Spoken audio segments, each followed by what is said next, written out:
Hello everyone, आज मैं आपको कराई द बॉल पोएम और इसकी एक्सप्लेनेशन दूंगी और आपको इसके बीबीसी में जो क्वेश्चंस हैं उनके आंसर्स भी आपको बताऊंगी। Okay, and if you are new to my channel please like share and subscribe to my channel. Let's start. देखो, सबसे पहले है इसकी एक्सप्लेनेशन मैं आपको दे देती हूँ कि एक बच्चा जो है खड़ा, एक लड़का हार्बर के पास, और उसकी बॉल जो है चली जाती है हार्बर में नीचे, तो वो पानी में चली जाती है। तो वो जो है उसको देखता है और एकदम घबरा जाता है कि, और एकदम नर्वस हो जाता है कि अब, और इतना दुखी हो जाता है कि ये बॉल मुझको वापस नहीं मिलेगी। तो इसी के ऊपर जो है पोएट ने एक पोएम बनाई है कि जो अगर उसका कोई नुकसान हो जाता है इंसान, मतलब इंसान जो है हर एक का क्या होता है, कुछ लॉस होता है, तो वो लॉस के लिए हमें क्या करना पड़ता है, अपने दिमाग को, मतलब अपने को माइंड को सेट करना पड़ता है कि वो लॉस जो है हो चुका है और हमें मगर उसको क्या करके भूल के आगे अपने आप को स्टैंड करना चाहिए। ठीक है, तो इसके ऊपर ये बेस्ड पोएम है। आप देखो, स्टार्ट करती हूँ। व्हाट इज़ अ बॉय, क्योंकि अगर आपको पहले का उसका आइडिया होता है ना जो पोएम का कि उसमें क्या कहना चाहता है राइटर, तो आप सारे आंसर्स ईजिली लिख सकते हो। ठीक है, तो what is the boy now who has lost his ball, what is he to do, I saw it go. तो कहते हैं what is the boy now, अब लड़का क्या करेगा, who has lost his ball, जिसने अपनी बॉल खो दी है। What is he to do, I saw it go, मैं, अब वो क्या करेगा। अब व्हाट इसलिए लिखा है कि वो सब दिखाने के लिए एक्सप्रेशन क्या होगा। तो अगर क्वेश्चन आता है कि व्हाट क्यों लिखा है बार बार, तो so as to explain the boy's emotions, what will be the emotions of the boy after he had lost his ball, जब उसने अपनी बॉल खो दी है तो उसके इमोशंस क्या होंगे, उसकी फीलिंग्स क्या होंगी। तो आई सॉ इट गो, आई कौन है यहाँ पर, पोएट कहते हैं मैंने उस बॉल को जाते हुए देखा है। Merrily bouncing down the street, कि वो जो बॉल है वो बड़ी, क्या कर रहा है उसको यहाँ पर उसने पर्सोनीफाई कर दिया बॉल को, और कह रहा है बड़ी खुशी से उछलती कूदती वो बॉल जो है स्ट्रीट में से कहाँ चली गई, and then merrily over there it is in the water, वो पानी के अंदर, मतलब बड़ी खुश होती हुई, बाउंस होती हुई बॉल पानी में चली गई सड़क से। नो यूज़ टू से oh there are other balls, अब वो ये कह रहा है कि कोई कुछ भी, मतलब बिल्कुल कहना बेकार होगा, व्यर्थ होगा, और देयर आर अदर बॉल्स, की और दूसरी बॉलें भी हैं। ठीक है ना, क्यों कहना चाह रहा है वो कि वो उसको कि और दूसरी बॉलें भी हैं, व्यर्थ होगा कहना कि भाई अगर एक बॉल चली गई है तो तुम्हें दूसरी मिल जाएगी, इसलिए क्योंकि जो बॉय है वो कहना चाह रहा है पोएट, तो उसको वो बॉल बहुत ज़्यादा पसंद थी, उसकी वो फेवरेट, उसकी वो अपनी पसंद की बॉल थी, अब वो क्या हो चुकी है, खो चुकी है, तो किसी भी कीमत पर उसको वो बॉल तो वापस नहीं मिल सकती। और वो इस टाइम इतना ज़्यादा सैड है कि उसको ये कहना है कि हम तुम्हें दूसरी बॉल दे देंगे तो वो बेकार है, क्योंकि उसको बहुत ज़्यादा भी फील हो रहा है उस बॉल का खोने का। एज ही स्टैंड्स रिजिड, क्योंकि वो अब कैसा खड़ा है, रिजिड, मतलब उसका कोई इमोशंस नहीं, बिल्कुल ऐसे खड़ा है, बिल्कुल पत्थर के जैसे हो गया हो। ट्रैम्बलिंग स्टरिंग डाउन, ट्रैम्बलिंग मतलब अपने आप ही वो काँप रहा है, किससे काँप रहा है, स्टेयरिंग डाउन, और घूर रहा है। ऑल हिज यंग डेज, किसको घूर रहा है, ऑल हिज यंग डेज, मतलब सॉरी लाइन रह गई। An ultimate shaking grief fixes the ball, मतलब अल्टीमेट शेकिंग क्या है, दुख से जो है इतना ज़्यादा घबरा सा गया है, एकदम शेक कर रहा है, इतना ज़्यादा दुख है उसको। फिक्सेस द बॉय, उसको बॉय जो है मतलब इतना ज़्यादा दुख से खड़ा है, विचलित होके। एज ही स्टैंड्स रिजिड, जैसे वो रिजिड खड़ा हो गया, बिल्कुल रिजिड कहते हैं स्ट्रिक्ट, मतलब एकदम पत्थर जैसे खड़ा हो गया हो। ट्रैम्बलिंग काँप रहा है, स्टेयरिंग डाउन, और क्या कर रहे हैं, घूर रहा है। और किसको घूर रहा होगा, बॉल को घूर रहा होगा, नेचुरली वाटर में चली गई जो। All his young days into the harbour, वो उन दिनों को याद कर रहा है कि जब मैं उस बॉल से खेलता था। वेयर हिज बॉल वेंट, जहाँ पर उसकी बॉल चली गई है। आई would not intrude on him, तो यहाँ पे इंट्रूड का मतलब क्या होता है, इंटरफेयर। तो आई कौन है यहाँ पर, पोएट, तो पोएट कह रहे हैं मैं उसको अब इंटरफेयर नहीं करूँगा, ऑन हिम का मैं अपनी इंटरफेरेंस नहीं करूँगा। क्यों नहीं करना चाहता है पोएट अपनी इंटरफेरेंस, क्योंकि पोएट को पता है कि अब वो जो बॉल जा चुकी है वो तो वापस वो ला के नहीं दे सकता। और जो राइटर चाहता है, पोएट ये चाहता है कि जो बॉय है वो उस लॉस को एक्सेप्ट कर ले और इस बात के लिए रिस्पॉन्सिबल हो जाए, रिस्पॉन्सिबिलिटी फील करे और कॉन्शियस हो जाए कि बॉल जो चली गई है वो वापस नहीं आ सकती। मतलब he want to teach that he should be now mature and he should, अपने क्या होना चाहिए, he should be responsible for his possessions. जो उसके पोजेशंस हैं उसके लिए उसको क्या होना चाहिए, रिस्पॉन्सिबल होना चाहिए एंड फेस द लॉस, और लॉस को उसको झेलना आना चाहिए। उसके बाद है अ डाइम। डाइम क्या होता है, मतलब कि वो जो है यहाँ पे 10 सेंट को होते हैं, पैसे को कहते हैं। वो कह रहे हैं 10 सेंट की वो बॉल आ सकती है, अनदर बॉल आ जाएगी पैसों से, इज़ वर्थलेस, मगर वो बेकार है। क्यों बेकार है, क्योंकि उसको तो बॉय को तो वही बॉल चाहिए जो उसकी खो गई है। Now he senses first responsibility. अब उसको एहसास हो रहा है कि अपनी जो चीज़ थी, उसकी पोजीशन था, जो उसकी बॉल थी, उसको उसे कैसे रिस्पॉन्सिबिलिटी उसकी होनी चाहिए थी उसको संभालने की। इन अ वर्ल्ड ऑफ पोजेशंस, क्योंकि इस वर्ल्ड में क्या है, हर कोई इंसान कुछ ना कुछ पोजेस करता है और जो उसको बहुत ज़्यादा पसंद होता है। पीपल विल टेक बॉल्स, मतलब लोग जो है बॉल्स क्या है यहाँ पर रिस्पॉन्सिबल दिखा रहे हैं, मटीरियलिस्टिक थिंग है कि लोगों के पास क्या होंगी, मटीरियलिस्टिक चीज़ें होंगी। Balls will be lost always, और ये मटीरियलिस्टिक चीज़ें खो जाएंगी। ऐसा भी नहीं होता कि हमेशा इंसान के पास रहें, वो क्या हो जाती हैं, खो भी जाती हैं। लिटिल बॉय, तो वो उसको एहसास दिलाना चाह रहा है कि वो जो है अब अपनी पोजेशन, अपनी चीज़ों का मतलब मटीरियलिस्टिक चीज़ें होती भी हैं और वो क्या हो जाती हैं, खो जाती हैं। अगर वो खो जाती हैं तो इंसान को अब उसका लॉस जो है झेलना आना चाहिए। And no one buys a ball back. Ball back का मतलब यह है कि जो बॉल खो गई है वो कभी भी वापस नहीं आ सकती, उसको कोई ख़रीद नहीं सकता। बाय बैक का मतलब उस बॉल को कोई नहीं खरीद सकता जो खो गई है। मनी इज़ एक्सटर्नल, तो अब कह रहे हो money is external.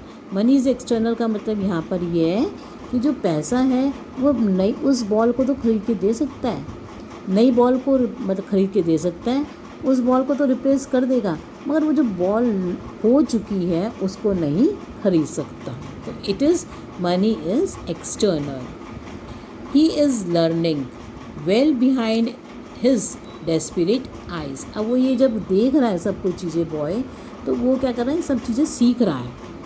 Behind his desperate eyes का मतलब उसकी दुख वाली आंखों, उदास मन से, उदास आंखों से वो सब कुछ सीख रहा है। The epistemology of loss. Epistemology of loss का ना थ्योरी ऑफ लॉस, मतलब कि जो लॉस की थ्योरी होती है कि कोई चीज़ खो जाए तो वापस नहीं मिलती, पर हमें उसके लिए हमेशा क्या करना चाहिए, रोते नहीं रहना चाहिए, हमें उसको एक्सेप्ट कर लेना चाहिए। हाउ टू स्टैंड अप, कि हमें अपने लॉस को स्टैंड अप कर लेना चाहिए कि हमारा लॉस हो चुका है और उसको एक्सेप्ट कर लेना चाहिए। Knowing what every man must one day know, और ये बात जानते हुए कि हर इंसान को ये बात कभी ना कभी समझ में आ जाती है क्या, and most know many days, और कुछ को बहुत टाइम बाद समझ में भी आए थे कुछ दिनों में कि how to stand up. How to stand up मतलब उस लॉस जो तुम्हें हो चुका है उसको कैसे एक्सेप्ट करें और आगे बढ़ जाएं एंड मूव फॉरवर्ड। ठीक है, तो मैं अगर आप चाहते हो तो मैं आपको इसकी एक्सप्लेनेशन इंग्लिश में भी बता दूँगी कि हाउ कैसे एक्सप्लेन करना है आपको इंग्लिश में पैराग्राफ्स को। ठीक है, तो ये मैंने आपको समझा दिया है। अब मैं आपके इसके ऊपर बेस्ड कुछ क्वेश्चंस BBC में से कराती हूँ, और आपको अगर कोई प्रॉब्लम आ रही है इसमें, अगर आपको इस पोएम में, तो मुझे आप उसमें पूछ सकते हैं कमेंट बॉक्स में। तो देखो अब मैं आपको कुछ क्वेश्चंस करा रही हूँ इस BBC से, और इम्पॉर्टेंट क्वेश्चंस भी बताऊँगी इसके पोएम के। तो देखो ये है इसमें से, what is a boy now who has lost his ball, ये ना। तो the repetition of the word, वो व्हाट का मतलब यहाँ है कि वो कह रहे व्हाट मतलब उसकी हेल्पलेसनेस को दिखा रहा है बच्चे की, वो कितना हेल्पलेस हो गया इस टाइम फील कर रहा है। Which feeling of the poet does the extract most likely convey, तो क्या वो जो पोएट क्या है, पोएट बिल्कुल क्या खड़ा, इनडिफरेंट होकर खड़ा है, क्योंकि वो उसके बीच में इंटरप्ट नहीं करना चाहता। डिटैचमेंट मतलब वो सिखाना चाहता है कि लॉस क्या होता है, और एम्पैथी मतलब वो उसकी फीलिंग्स को रीड कर रहा है बच्चे की, कि उस बच्चे के अंदर क्या फीलिंग्स चल रही हैं। तो इसका ऑप्शन क्या आएगा फिर 2, 3 एंड 4। मैं आपको इसके इंपॉर्टेंट क्वेश्चंस कराऊंगी, कुछ इस टाइप के क्वेश्चंस तो कम आते हैं। देखो आगे, It is clear that the poet has used a poetic device of personification in this extract. Personification उसने किस लिए यूज़ किया है कि जो बॉल है वो उछल उछल के मैरिली जा रही है, तो वो एक्सप्रेस किया है कि जो हर चीज़ होती है वो क्या होती है, वो एक तरह का कंट्रास्ट दिखा रहा है कि जो लॉस हो चुका है उसके लिए तो वो लड़का तो बहुत मूड ख़राब है, मगर जो बॉल है वो तो हैप्पीली बाउंस करके जा रही है. तो the poet has shown the contrast between the sad mood off boy and the happy mood off ball. Which type of imagery, तो क्या इमेजरी है यहाँ पे, विजुअल है और ये मूवमेंट है कि दिखाई भी दे रहा है और बॉल चलती चली जा रही है. तो ऑप्शंस 1 और 3. ठीक है, आगे देखो. दीज लाइन्स पोर्ट्रे, क्या पोर्ट्रे करती है lines, a sense of feeling of loss that no one understands, कि मतलब ऐसी फीलिंग ऑफ लॉस होती है जो इंसान को समझ में नहीं आती है. मतलब किसी चीज़ का लॉस हो जाता है तो क्या फीलिंग्स होती हैं. The narrator in the poem was only a witness to the game in which the boy lost his ball. वो सब क्या है, देख रहा है सब कुछ. Bring out the element of contrast in this extract. तो contrast तो यही है, the contrast is a sad mood of the boy and happy mood of the ball rolling down. ठीक है, आगे है. Why does the poet feel it is no use to tell the boy other or there are other balls. तो वो कहता है ना कि ये कहना तो बेकार है कि दूसरी और बॉल्स हैं, because it is of no use to say that there are other balls because the ball which the boy has lost was dear to him and it can not be bought back, क्योंकि वो उसको बहुत ज़्यादा पसंद थी ball और वो उसको अब वो वापस नहीं आ सकती. नेक्स्ट देखो, इसमें है तो the loss of the ball has left the boy, कैसा है बॉय, अब स्टर्न भी है, वहीं खड़ा रह गया, नम्ब और शेकन विद ग्रीफ है. ये 3 पॉइंट्स हैं. तो ऑप्शन 1, 3 एंड 4. ठीक है, कोट 1 लाइन, इसमें से क्या लाइन है, from the extract that means a boy has lost his joy to all his young days into the harbour. इससे पता चलता है कि वो जो है उसको फील हो रहा है कि उसके जो है अच्छे दिन, खुशी के दिन चले गए. उसके बाद है which are the following shows of fix, तो इसके अकॉर्डिंग जो है the sudden death of her husband left her dazed and fixed. हमारा जब कुछ नुकसान हो जाता है तो हम कहते हैं एक स्टेंट खड़े जाते हैं, कहते हैं फिक्स्ड हो एक जगह पे. In the expression shaking grief the word shaking indicates that the poet is trembling with a deep sense of sorrow. वो जो है डीप सेंस ऑफ सॉरो से क्या कर रहा है, मतलब बहुत दुखी है, उससे शेक कर रहा है. आगे है which of the following statements are true, तो the narrator decides to leave the boy to deal with his loss and grief himself. वो चाहता है कि उसको छोड़ दे, वो अपने आप ही उस लॉस को देखे और अपने लॉस से अपने आप उभर कर आए. उसके बाद है which of the following statements show the meaning of the word intrude. तो intrude का मतलब होता है हमारा interfere करना, तो don't interfere in my personal matters. And it is clear that the poet has used a poetic device, transferred epithet. क्यों use किया उसने, it is not the grief which shakes but the boy. Grief नहीं हिलता, grief तो दुख होता है, वो नहीं हिलता, मगर कौन हिल जाता है उससे, but the boy. The 2 meanings of the word ultimate as used in the extract. तो अल्टीमेट का मतलब होता है कॉन्सिक्वेंटली. तो जो इंपॉर्टेंट क्वेश्चन है मैं आपको उसके फटाफट से वो बता देती हूँ. The boy stares at the touch. तो बॉय किसको स्टेयर कर रहा था, हार्बर को, where the ball has fallen into it. ये आंसर क्वेश्चन बन के भी आ सकता है आपका. The expression I would not introduce on him seems to suggest the poet जो है इंट्रोड्यूस अपने आप को उसमें क्यों नहीं इंटरफेयर करना चाहता, क्योंकि because he would like the boy to let the sense of loss sink in and accept it on his own. कि वो जो नुकसान की वो है वो अपने आप ही उसके अंदर उसको समझ में आ जाए और वो उस लॉस को अपने आप एक्सेप्ट कर ले, तो ये चाहता है. उसके बाद है what is a poet considers worthless. तो क्या कंसिडर करता है वर्थलेस, बेकार क्या है, ये इंपॉर्टेंट क्वेश्चन है. The poet considers worthless to give new ball to the boy because the boy was very sad and wanted only that ball which he had lost. क्योंकि लड़के को तो वही बॉल चाहिए थी जो उससे खो गई है, वो और दूसरी बॉल देना उसके लिए वर्थलेस है. The poet would like the boy to learn to have a feeling of sense of responsibility, कि उसके क्या होनी चाहिए, सेंस ऑफ रिस्पॉन्सिबिलिटी उसके अंदर डेवलप हो. चूज़ द ऑप्शन जो बेस्ट पैराफ्रेज करती है, people will take balls, people will possess material things. इसका मतलब ये है the expression balls will be lost, balls खो जाएंगी, बॉल्स मतलब यहाँ पर समान जो है लॉसेस होंगे, लॉसेस आर इनएविटेबल और अनअवॉइडेबल इन लाइफ। वो तो मतलब लॉस तो होंगे और वो अनअवॉइडेबल है। अ लॉस वन सफर्ड कहते ये क्या है लाइन, कौन सी लाइन एक्सप्रेस कर रही है? तो no one buys a ball back. No one buys a ball back का मतलब कि जो लॉस हो चुका है उसको कोई भी नहीं खरीद सकता, ठीक है ना। You can not buy a ball which is lost, मतलब कोई भी बॉल को नहीं खरीद सकते। How is money external? Money is external in the sense that it can buy a new ball but can not buy the ball which is lost, ठीक है। ये क्वेश्चन बहुत इंपॉर्टेंट है। आगे in this extract the poet has try to universalize, उसने universalize किया कि personal loss होते हैं, सबको लॉस होते हैं, into something that can happen to anyone at any time, कि कभी भी इस यूनिवर्सल बात है कि लॉस तो सबको होते हैं, कभी भी हो सकते हैं और किसी भी समय, है ना। तो इसमें एक्सप्रेशन क्या है? Fall if you will but rise you must, कि तुम अगर गिरते तो हो मगर तुम्हें उठना भी है, ठीक है ना। ये इसके इंपॉर्टेंट क्वेश्चंस मैं आपको बता देती हूँ।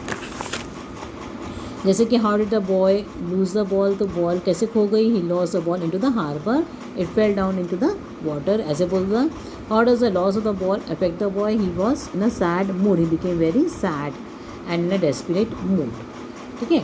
Y does the poet not want to introduce on the boy? तो ये इंपॉर्टेंट क्वेश्चन है कि वो क्यों नहीं इंक्लूड करना चाहता है? Because he wants that the boy should accept the loss and stand and move forward. तो अगर आप चाहते हैं कि मैं आपको इसके आंसर्स अच्छे से क्वेश्चंस बता दूँ, important questions, then I will make a video on that and please ask me in the comment box, और अपने व्यूज़ मुझे कमेंट बॉक्स में देना। अगर आपको क्वेश्चंस इंपॉर्टेंट चाहिए then I will make a video on that. Thank you for watching my video.